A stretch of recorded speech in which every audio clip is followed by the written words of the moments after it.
හරි දැන් මේ කියනවා ලක්ෂයකදී ක්‍රියා කරන නිව්ටන් 6 නිව්ටන් 8 නිව්ටන් 10 යන බල යන ඒකතල බල තුනක් සමතුලිතතාවයේ පවතී නම් නිව්ටන් 6 නිව්ටන් 10 බල දෙක අතර කෝණය වන්නේ සමතුලිතතාවයේ පවතිනවා නම් තියෙන්න ඕන සාමාන්‍යයෙන්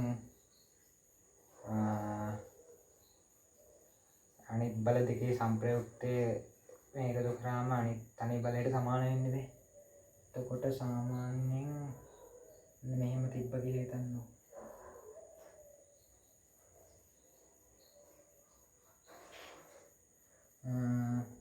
දහයයි නිව්ටන් 8යි නිව්ටන් 6යි නිව්ටන් කියලා තිබ්බ ගන්නවා.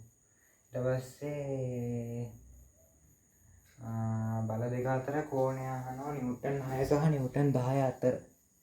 මේ එතකොට මෙතන අපිට මේ බැලුවොත් පේනවා අතර ඍජු කෝණී ත්‍රිකෝණයක් එනයි කියලා.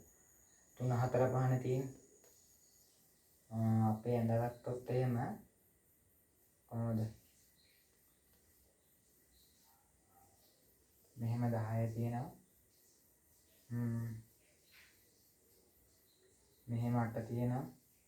මෙහෙම 6 තියෙනවා. නිව්ටන් 6යි නිව්ටන් 8යි නිව්ටන් 10යි කියලා ගත්තොත් එහෙනම් ඒක විකර්ණයක් හිටෙන්නේ. නිව්ටන් සහ නිව්ටන් 10 අතර බල කෝණයක් අහන්නේ. එතකොට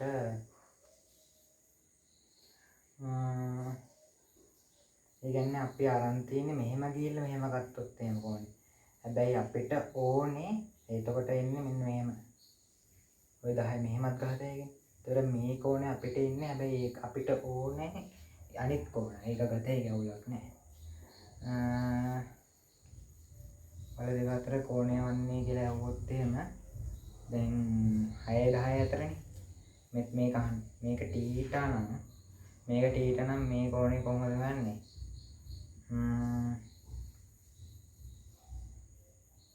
tan වලින් උත්තර ඔක්කොම තියෙන්නේ අපි tan වලින්ම ගමු. සබ tan ඊට පස්සේ tan theta සමානයි 8 බෙදීම 6 කියන්නේ 4 බෙදීම 3යි. එතකොට theta සමානයි tan inverse 4 බෙදීම 3 කියලා එනවා. මෙන්න මේ theta හොඳට මතක තියාගන්න ඕන. ඒක කියවපු වලේට tan inverse 4 බෙදීම 3 කියලා ගන්න නරකයි.